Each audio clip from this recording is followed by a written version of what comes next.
What is ADHD? Maybe you think it's hyperactive squirrels or inattentive space cadets, a different type of brain, or a disorder of capitalism. In my Intro to Critical ADHD Studies video, I talked about a few different approaches to thinking about ADHD, two from the outside, the biological and the diagnosis critical, and one from the inside, the phenomenological. At the end, I touched on a few examples of academic work by ADHDers about ADHD, and you guys wanted to know more about one idea by the researcher Andrew Ivan Brown. So I called Andrew up and I asked if he would help me explain his theory to the class. In this video, we're doing a deep dive on the univocity of attention, what it is, how it's different from other concepts of ADHD, and why we need more ideas like it. The most popular way to think about ADHD is that it's a genetic brain disorder, a neurodevelopmental condition that you're born with and need to treat medically in order to succeed in life. The neuropsychologist Russell Barkley is probably the most famous advocate of this view. His theory of executive function has been very influential in defining what ADHD is. ADHD is ontology, if you want to be philosophical about it. And it also helps explain how ADHD is different from just being distracted or forgetful sometimes. But there are a few problems with the brain disorder idea, the main one being that there aren't any specific biomarkers that can be reliably used for diagnosis. You can't get a brain scan or a DNA test to say definitively that you have ADHD. It's based on clinical observations, which can be somewhat subjective. This is true of like everything in the DSM, so ADHD is not unique there, but it does receive a lot of scrutiny about its existence. The idea that ADHD is just normal human behaviors being over-medicalized tends to run rampant through public discourse. One major voice in this diagnosis critical camp is the child psychiatrist Sammy Tamimi. This is the state of the science. I'm telling you, it's empty.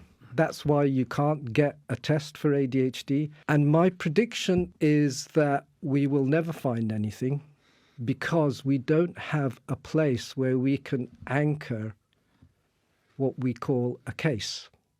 That's a bold prediction. So many studies globally have demonstrated that there are structural and functional differences in the brains of ADHDers, for example, like, smaller hippocampal volume, smaller volume prefrontal cortex, amygdala overfiring, etc.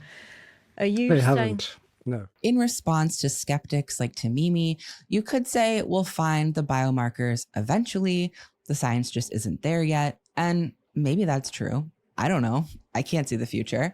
But a lot of ADHDers respond by pulling up genetics and neuroscience, which isn't a great argument because critics like Tamimi aren't exactly wrong about the lack of reliable biomarkers. There's a second problem with relying on the brain disorder idea, though. The ADHD diagnosis was developed by psychiatrists in the context of a capitalist economy, and it's based on a standard of normality that has historically been pretty oppressive. It kind of sucks to have to use psychiatry's pathological lens to defend your very being. On the critical side, it also sucks to have to deny a difference you can feel in your life experiences, one that can be very disabling. As research has shown, ADHDers make less money, are more likely to get fired, and make less progress in their careers than peers with similar degrees. I would also add that a very large percentage of incarcerated people meet the criteria for an ADHD diagnosis. So what is happening here if ADHD doesn't exist? The idea of ADHD as a brain disorder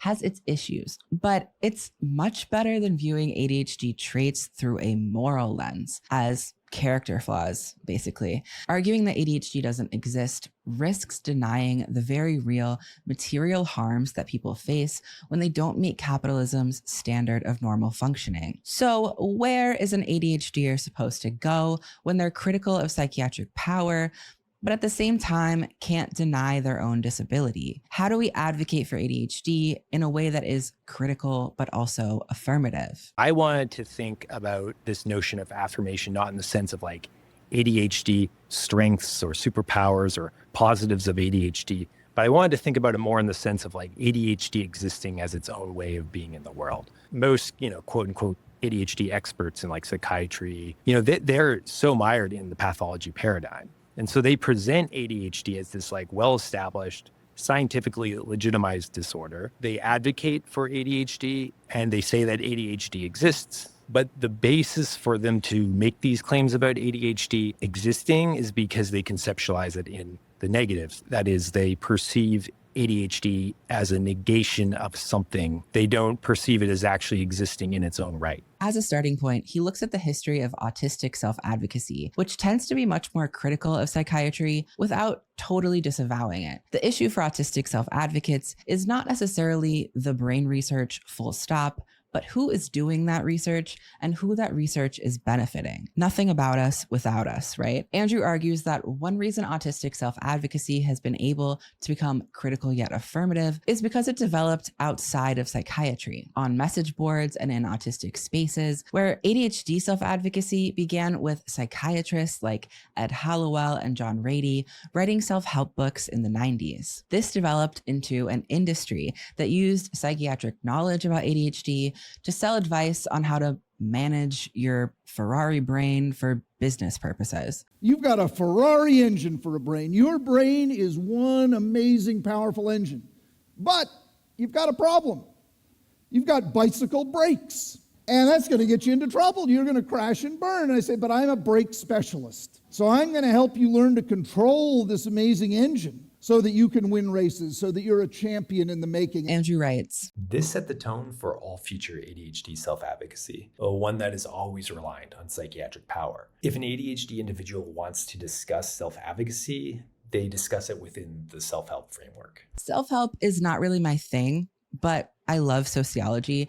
So I must admit, for a while, I got a little bit to Mimi-pelled. When we define something like ADHD and say ADHD is lack of concentration, hyperactivity, and impulsivity, we're just describing behaviors. There just wasn't really anything else for me to read about ADHD in a critical sense. And while I learned a lot about Foucault and biopower, there was always a point where I felt like the sociologist lost me, because saying that ADHD was just a matter of mislabeling normal human stuff didn't really track with my life experiences. I could feel that ADHD was something, and I could see it in my shared experiences with other ADHDers. Andrew describes my dilemma. Without a critical ADHD studies that engages with ADHD self-advocacy while also encouraging critical thought and reflection, critical-minded individuals will no doubt become skeptical of their ADHD diagnosis. They have little choice but to disown their ADHD, to repress the idea of it, and in latent cases of critical self-awakening, to be ashamed and embarrassed about ever having believed in it. They become, for all intents and purposes, ADHD skeptics, even if they still take medication for it. One of Andrew's goals with this theory is to reduce ADHD harm, and he begins by naming the main harm as misrecognition, which is a bit different than stigma. Misrecognition is like when neurotypical people, or it can be neurodiverse people too, misread the room or the situation because they're using a neurotypical lens to interpret the world around them and how others behave. And so they're going to misread what they should be reading as like just neurodiverse ways of being. They're going to misread that as like character flaws, for example. And so how is that different than stigma? Stigma is like a mark. It's defined as like a mark on the individual. So you can have like a physical mark that brings, scorn by others due to like societal norms or whatever. People have biases. And so you could have a physical mark that makes other people not like you or disrespect you or whatever. And it can also be like a different kind of mark, like a label. And so ADD, for example, in the 1990s, if you were to call your friend ADD or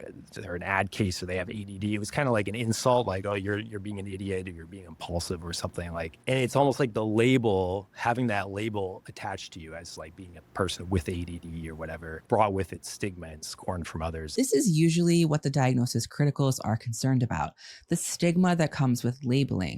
But apparently that's not as much of an issue as it used to be. So nowadays, like, especially with the success of neurodiversity movements, the label of ADHD carries with it far less stigma than ADD had back in the day, at least according to some recent studies that have been done. Of course, there's going to be exceptions, like in different cultural contexts, or, people still don't necessarily like telling their boss that they have ADHD because that can bring negative consequences. So stigma still exists in certain forms, but by and large, issue of stigma has really decreased in, I think, a lot of that is because of neurodiversity movements and the success of them in recent times. But the thing is, the misrecognition still remains.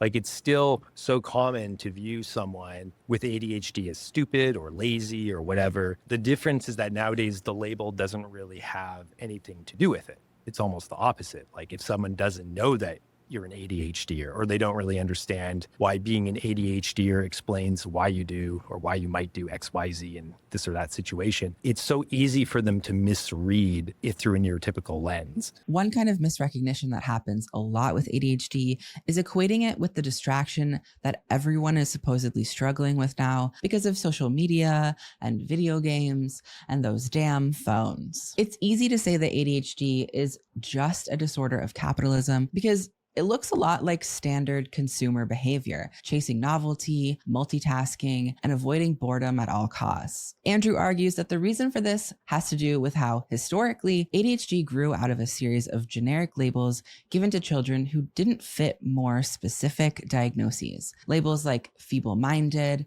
minimal brain dysfunction, and hyperkinetic disorder of childhood. He links these generic labels to various crises of childhood that have been targeted for medical intervention since the 19th century, from education to morality to social control to today's crisis of attention. Any diagnosis that is less specific is vulnerable to dismissal. Take fibromyalgia, for instance. It's often referred to as a wastebasket diagnosis. Doctors tend to diagnose fibro when everything else has been ruled out. And while there are specific requirements for a fibro diagnosis, the main symptoms, chronic pain and fatigue, are also very common human experiences under capitalism. As someone who lives with both of these symptoms, when I tell someone I'm exhausted or in pain, 90% of the time they respond by saying, "Me too," and talking about how much they've been working. They commiserate with me, but I know that my tired and their tired are not exactly the same kind of tired.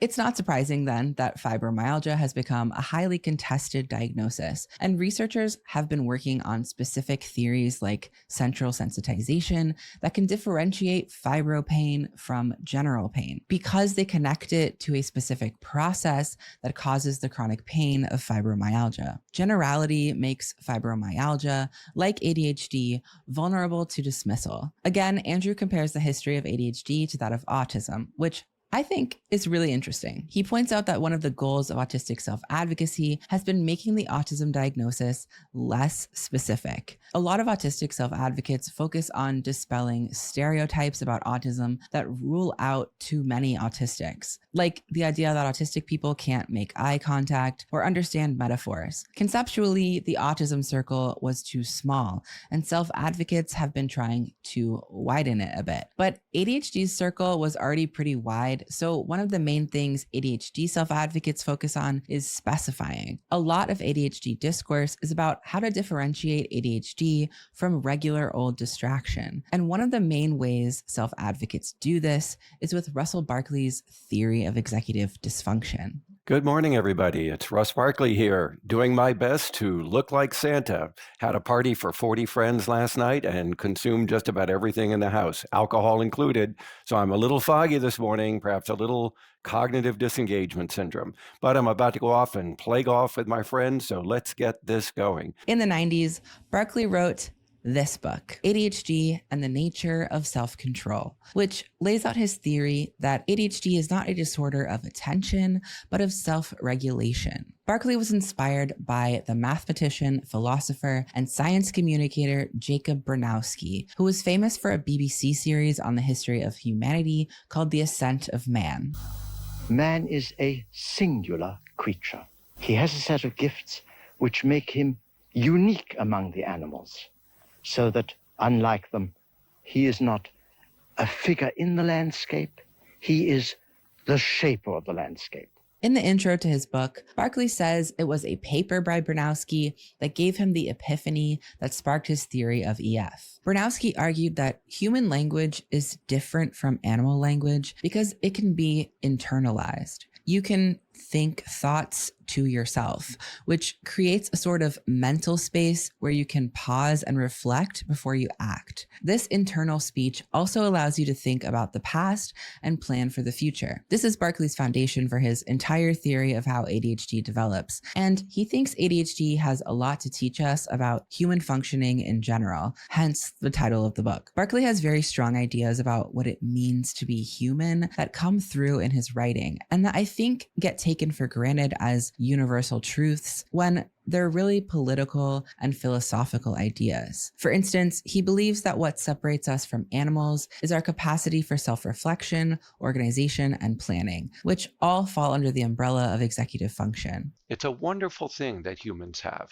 and it's not shared with any other species. Some of our closest relatives, such as the chimpanzees, for instance, in evolution, right, have some of these executive functions, but only modern humans have all of them. And it's why we've come to dominate the planet. Dominate the planet is not how all humans talk about our species, but it is how white men have talked about it for centuries. Berkeley's concept of executive function is based in the idea that humans are rational, goal-oriented, and self-serving. This is not my interpretation. He says this in his 2012 book, Executive Functions, where he cites the right-wing laissez-faire economist and libertarian hero Ludwig von Mises over 20 times, including when he argues that there is no such thing as the common good. Okay, Margaret. The politics of Berkeley's theory is gonna have to be another video, but what's important to know right now is that his concept of executive function is based on a set of assumptions about what it means to be, quote, naturally human. And ADHD is what happens when normal functioning goes awry, as he says. It's a negative theory of ADHD, which explains why reading his books, while they may hit home, can also make you feel like shit about yourself. Even though his theory hasn't exactly been scientifically validated, it has been very successful in public discourse because it's a logical explanation that makes clear how ADHD is different from normal human distraction. The basics of his idea go like this. A child starts off genetically predisposed to disinhibition, which means that they don't think before they act. They're not practicing that inner speech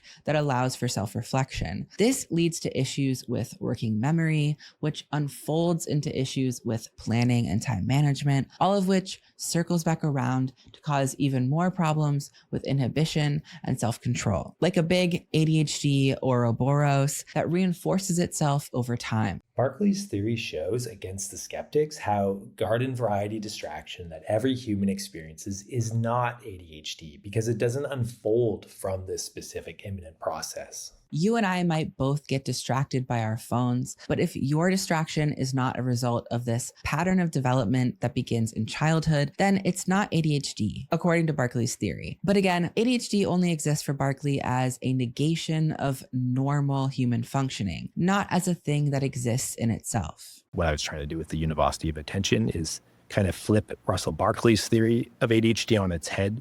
I didn't totally dismiss his theory. I wanted to kind of go through it carefully and think about, well, if we think about like the core of his theory and flip it so it's actually an affirmative perspective, so it still has like the rigor that Berkeley put into it, but you can then flip it so it's not so pathological. It still explains ADHD. It does it in an affirmative way. It's not always rosy, but at least it presents ADHD as like something that is like a different way of being in the world. Andrew begins by looking at the neurotypical view of attention. And just to be clear by what I mean when I say neurotypical, I don't think there's such a thing as a neurotypical brain. Nick Walker explains it like this, quote, "When we say someone is neurotypical, what we mean is that they live, act, and experience the world in a way that consistently falls within the boundaries of what the prevailing culture imagines a person with a normal mind to be like. That's quite different from saying that a person actually has a normal mind or a normal brain. Neurotypical is an ideal. It's a standard or a set of expectations that I think very few people actually live up to. And the further you diverge from the standard, the harder it is for you to survive. For Andrew, the neurotypical understanding of attention is that it's equivocal. It's technically, I think, supposed to be equivocal, but I grew up with a speech impediment, and I think I've always said equivocal. But it works in this context because it really is a bit more, I think, true to the origins of the word which, in the most literal sense, equivocity, equal voices. So our attention, the attention of ADHD individuals like myself, is said to be split between a call of many different voices, each sounding equally significant or pressing as the next. This is how neurotypicals kind of view attention. And of course, I'm using voices here as a metaphor for like intruding thoughts or distracting stimuli in the environment, or like different tasks that you're supposed to be working on. And so in turn, we have trouble attending to just one voice. Like the most important task that we should be working on, for example, we have trouble choosing just one voice at the expense of all the others that are, vying for our attention, because they all appear equal to us. That's an equivocity of attention. And that is what makes us, as the early psychologist William James put it, confused, dazed, and scatterbrained. But for me, that's like a very neurotypical lens of viewing it. And so I ask, what if our attention is not equivocal at all, but univocal? And I don't mean choosing one voice over the others. I mean choosing to hear all the voices as one, a univocity of attention. So to be able to focus on one thing by making everything one, is that not the dream? I have a quote in my dissertation that goes back to like the 1980s from some ADHD stockbroker who says, "To live my day in a room with 3 TVs going, me holding the flipper, my PC running, the fax operating, a CD playing, portable phone held in one ear, the newspaper spread out before me with 3 deals about to close." That's his ideal fantasy. I also like to think of the movie that came out recently after I wrote my dissertation, Everything, Everywhere, All at Once, which I love how ADHD communities have just they love that film. The ADHD-ness of this movie is not an accident. The directors, Daniel Kwan and Daniel Scheinert, talked a lot about this on their press tour. Kwan says that while they were writing the script, they realized that their main character seemed pretty ADHD. In Salon, Scheinert said, "We were like, maybe she's so distractible, she can go to other universes with her brain. But then we were like, that might be offensive. We should Google it." I was writing a character based off of my mother, who is always, running late, always losing things, always doing 10 things at once. And so I was just writing, about someone I knew. And as I did more research, I slowly realized online I was reading about ADHD, and I realized that everything I was reading was just a reflection of my life. If for some reason you haven't seen this movie, it's about a woman named Eleanor who can mentally jump between parallel universes. And eventually she develops the ability to experience all the universes simultaneously as one. So I watched this movie, I wrote the script, I edited the script, I recorded the script, and now that I'm editing the video, I realized that I called her Eleanor the entire time, and her name is in fact Evelyn. My bad. I'm not gonna go fix it though, so just deal with it. It opens on Eleanor surrounded by piles of receipts. Her and her husband, Waymond, own a laundromat, and they're being audited by the IRS. When they go to meet with their auditor, Eleanor starts accidentally slipping into other dimensions. On the outside, this looks like distraction. The auditor keeps asking her if she's paying attention, but in a parallel dimension, another version of Waymond is telling her that the multiverse is in danger, and only she has the power to stop a villain named Jobu Tapaki from destroying everything. He tells her that he's from a timeline where she was a genius who figured out how to travel between the universes. The Eleanor being audited by the IRS is a timeline full of failure, but he explains that every time she tried something new in this timeline and failed, a possibility branched off into another universe where she was successful. He teaches her how to access her skills in those other dimensions, and at one point he tells her, "Most people only have a few significant alternate life paths so close to them. But you, here, you're capable of anything because you're so bad at everything." Not only is this movie very relatable, it's also a great way to illustrate the univocity of attention. Basically, the idea is that ADHDers are motivated to attend by making everything into one thing. Attention is usually thought of as something that can be, quote, stratified and prioritized. You separate one thing out from all the others you could attend to, which means those other things have the potential to become distractions. But if everything is one symphony all at once, then there are no distractions. It's all connected. Maybe that's a little bit abstract, so let's talk about a few practical applications. Sensation and emotion. Andrew writes about a famous attention experiment where people were asked to watch a basketball game and count the passes. Someone in a gorilla suit walks into the scene in the background, but only about half the participants notice him. When this study was repeated, comparing ADHD and non-ADHD participants, 93% of the ADHDers noticed the gorilla. 93%. 93%? We are constantly absorbing everything in our sensual peripheries into an attentional monism. We prioritize this monism over the task at hand, such as counting basketball passes, because that is how we sustain our attention, by making everything one. There are a lot of ways this could be very beneficial, just not in our current context, which has been designed for a neurotypical style of attention. If attention, for us, is everything all at once, that could also explain why sensory overwhelm is so common for ADHDers. Maybe we're not fidgeting because we're hyperactive, but because we're trying to cope with experiencing so many sensations. Barkley's theory would view fidgeting as disinhibition, being unable to control yourself. But under the theory of univocity, it's more like how autistics talk about stimming, a cope for sensory overwhelm. Univocity could also explain, at least in part, what Barkley calls the emotional dysregulation of ADHD, which again he attributes to a lack of self-control. But Andrew argues that the drive to view everything as one can link all your bad memories together in an associative clusterfuck that looks like an overreaction on the surface. As an example, he brings up an idea discussed on the YouTube channel How to ADHD, the wall of awful. Every time we fail at a task, we get a failure brick. And with that failure brick comes the disappointment brick. But we don't usually only disappoint ourselves when we fail, we disappoint others around us too. So for everyone we disappoint, or even think we've disappointed, we get an extra disappointment brick. If that disappointment results in rejection, we get a rejection brick. If we're worried that disappointment will result in rejection, we get a rejection brick. And a worry brick.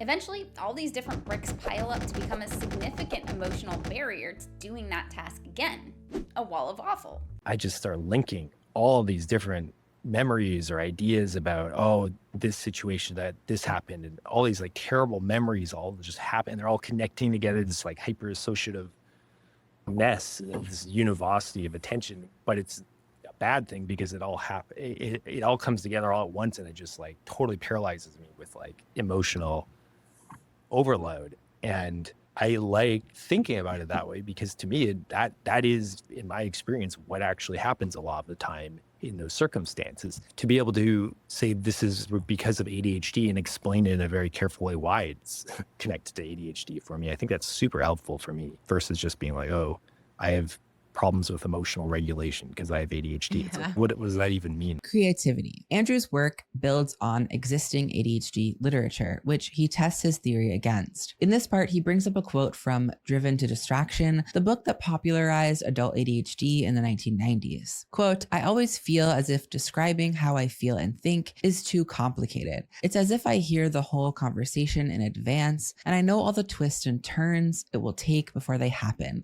So why bother? The effort just isn't worth it." When you're seeing the whole thing as one, that means you're always trying to disentangle the parts and put them in order to explain it to someone else. Andrew describes it as working backwards. In my own work, I often think about things very quickly. I make connections between ideas. I come up with a conclusion, like I can think about the whole argument that I want to make super quickly in my head. And I know it's going to work. I just need to figure out how it's going to work, but I know it's going to work. And I put that into writing. And then the process for me is really then working backwards to fill in the gaps. And sometimes I run into issues and I'm like, oh, yeah, actually, that doesn't quite work like that. And then I have to find out new ways of getting around it. But I think it's an example of creativity, which of course, ADHDers and ADHD self-help literature always loves to talk about creativity. Mm-hmm. But one of the issues with just saying ADHD people are creative is that in itself doesn't really have any meaning, because what is creativity? It's kind of just a word people use to describe ADHD. Whereas, if you talk about it through the univocity of attention, like I just did, one example of creativity and the way I do it and why, you kind of have a bit of a logic to why that is creative. because it's creating these weird connections between ideas and then having to go back and make them make sense. And through that process, I can be very creative. That, to me, is like an explanatory framework. It's like a way of explaining what ADHD is for me. I think of the scene where Eleanor is trying to explain the multiverse to her family, and they're just laughing at her because it sounds ridiculous. You are like puppets, puppets. You can do things you normally cannot do. It's like that movie. That movie. Okay, what are you talking about? Rakakuni. What? Rakakuni. You know the one with the chef? And he makes bad food, pui. And then this raccoon sit on his head, control him, and then he cooks good food. Do you mean Ratatouille? Ratatouille? I like that movie. No. Rakakuni. With the raccoon. Okay. Everybody stop making up sounds. So there's a raccoon Joy and there's a raccoon and they're controlling us? Yeah, from the other universes. They can't see what Eleanor has seen, and she's struggling to disentangle it for them. Productivity. Neuroscientists used to call the brain activity of a mind-wandering person background noise. It represented low-level awareness of all the sensory stimuli around us at any given time. More recently, they started referring to it as the brain's dark energy. It occurs in the state of so-called mind-wandering. Specifically, it is energy that is not involved in goal-directed behavior. Unsurprisingly, research shows that ADHD brain activity spends most of its time as dark energy. Sick. In ADHD 2.0, Hallowell and Rady talk about mind wandering as an aspect of the brain's default mode network. The brain network neuroscientists think is active when you're not engaged in a task. Hallowell and Rady refer to it as the demon of your brain because DMN. Get it? And the network engaged in tasks, they refer to as the angel. The assumption here being that goal-directed behavior, good, mind-wandering, bad. But some neuroscientists think that this default dark energy, mind-wandering mode is actually super important. Any artist could tell you that, honestly. Often the best ideas come to you when you're doing something else, like washing the dishes or taking a shower. It's kind of like your mind is working on problems in the background, and you have to turn your thinking brain off and wander in order to access that. I have really fallen in love with crochet lately. I actually didn't expect to like it so much, but the repetition and the rhythm turns my thinking brain off, and that's when my ideas come. See how I just brought up my latest hyperfixation? I'm getting kind of bored writing this script, trying to disentangle these ideas into a linear narrative. And Andrew argues that one way ADHDers trick ourselves into sustaining attention on a task is by connecting it to something that we're interested in. Crochet, productivity, the default mode network, dark energy, it's all one thing. And now I'm paying attention again. ADHD individuals are purposeful in their attention. They're not driven by a goal. They're driven to univocity. This can result in completing tasks or achieving one's goals if the drive to univocity aligns with these aims. Capitalism sort of throws a wrench in this drive because it's an economic system that makes it necessary to break connections. The division of labor means workers are disconnected from the stuff they produce. The classic example of this is a worker who spends their entire day on a production line in a car factory. All they do is make a windshield wiper. They never get to work on the whole car, just a tiny piece of it. Now that we have fake email jobs, you sit on a computer alone all day doing bullshit, soul-destroying admin. When you're 22, the world asks you, do you want a fake email job and permanently detach from your body, or do you want a fake service job and forget that you own a brain? This is forever, by the way. You don't really give a shit about your work because 1, you don't own the company, and 2, your work is abstracted from the larger whole. ADHDers are often referred to as natural entrepreneurs, which there's a lot to unpack there. But I do think it makes sense that if you're driven to univocity, running a small business would probably suit your attention style better because you own the company, you get to directly experience the end product, and everything you do day to day is connected to it. Maybe that's why we're always trying to monetize our hobbies. Sorry. My wife confuses her hobbies for businesses. An honest mistake. Life under capitalism necessitates equivocity, a breaking of one's attention between different spheres of life. This is how the theory of univocity explains ADHD without pathologizing it, but also without denying that it's a disability. Because if you live in an economic system that requires the ability to split and prioritize your attention like it's a scarce resource in order to survive, then people who can't do that are, by definition, disabled.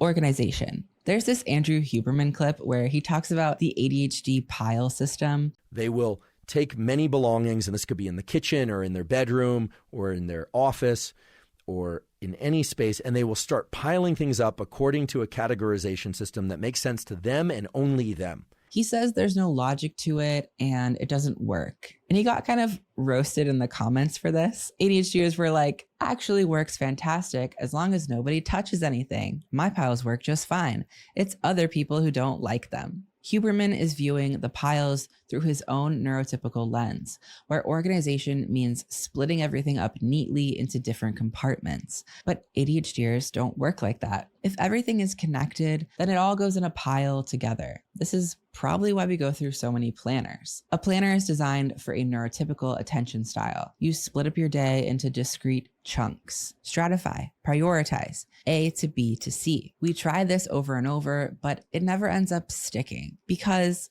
as hard as we try, we can't change the way we attend.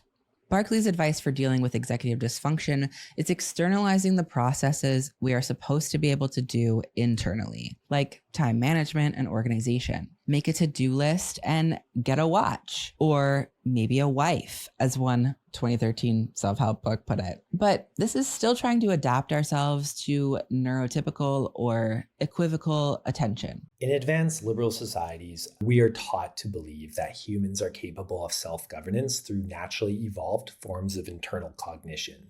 This makes it easy for ADHD individuals to believe that they have a natural deficit when their executive functions fail them. For example, an ADHD individual named Meg recalls frequently breaking down and crying when she forgot to do important things. She believed that she should just naturally remember things as it appeared that other people did. But when she actually talked to people, she found that they used systems to help them remember. Every productivity bro has a spreadsheet for tracking their macros or whatever you guys do. There are entire YouTube careers dedicated to designing Notion databases to optimize your life. Neurotypicals are not doing all this stuff in their heads either. It's just that the world has been designed for their style of attention. What works for ADHDers is not adapting or hacking neurotypical attention, but designing systems that are, quote, more accessible to a univocity of attention. For example, Andrew quotes the self-advocate Aaron Brook, who responded to a question about disorganization by saying, "You're not disorganized. You're actually very efficient. You're finding ways to do what you need to do with the least number of steps possible. Are you supposed to take off your coat, open a door, pick out a hanger, hang the coat on a hanger, put it back in the closet, close the door, and remember that you're trying to put away groceries? That's too much. If you attend to everything as one thing, then separating steps out like this is a lot of work." An ADHDer does not have the time or energy to split their attention between distinct tasks in a linear fashion.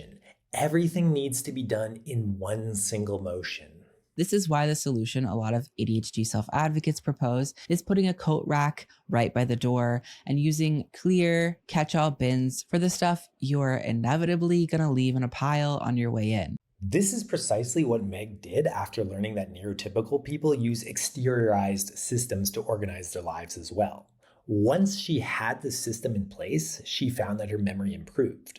Importantly, this kind of strategy is not, as Barkley would suggest, behavioral modification. ADHDers like Meg are still univocally throwing items everywhere without having to divide their attention. The difference is that now Meg can easily find her things. They are always in the transparent bins, easy to see. In other words, Meg found a way to successfully establish her working memory through her univocity of attention. The villain in Everything Everywhere is a version of Eleanor's daughter who was a gifted verse jumper, but was driven mad when her mother pushed her past her limits. This caused her to experience all the universes simultaneously. In response to this, she's overwhelmed by a dark kind of nihilism, and she's motivated by a profound existential loneliness. She just wants someone else to see what she sees. Everything on a bagel. Or like the totality of everything as one. While the overall message of this film is in general something every human can relate to, that you have to make your own meaning in the absurdity of life, I think it is specifically for ADHDers about finding other people who attend to the world the way that you do and finding a way to cope together with the existential horror that can come from living with a univocity of attention. It allows you to make a lot of unexpected connections, yes, to create really unique, weird things like this movie, but it's also overwhelming. It's intense. It can consume you.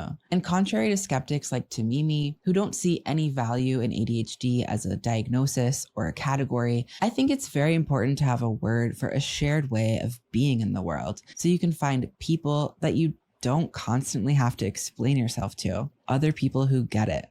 I'm not trying to be like the one way of thinking about ADHD. This is the one approach, but I do think it's one of many approaches that should be considered in our kind of toolkit of how we, continue to advocate for ADHD and to push back on pathologizing narratives. This is important because ADHD is still, for the most part, being defined from the outside by professionals who are not ADHD. I actually discovered Andrew's work when I read his book chapter, ADHD, Academics, and Communities, Who Are the ADHD Experts?, where he talks about how he applied to present his theory of univocity at an international ADHD conference and was rejected. Me not getting invited to that conference, I mean, that happens a lot in academia. That's not like super unusual or anything. But I wrote about that just because I felt it was funny that the way that they rationalized it was like, your proposal for this conference was put in front of a panel of ADHD experts. And we are sorry to say that you didn't get accepted into it.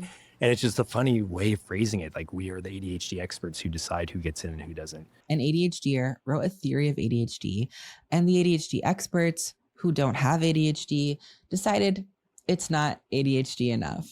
This is why we need more ideas from inside ADHD. And it would be cool if we could build those ideas collectively. So I would love to hear yours in the comments. Does this resonate with you? What connections can you make to the univocity of attention in your own life? And how would you develop this idea further? Thank you for watching. If you're interested in this stuff and you want to see more things that I write, the link to my newsletter is in the description. You should give me your email. Give it to me. I promise I will be very careful with it, and I will only send you extremely interesting things, and you're going to like it. Give me your email. Give it to me.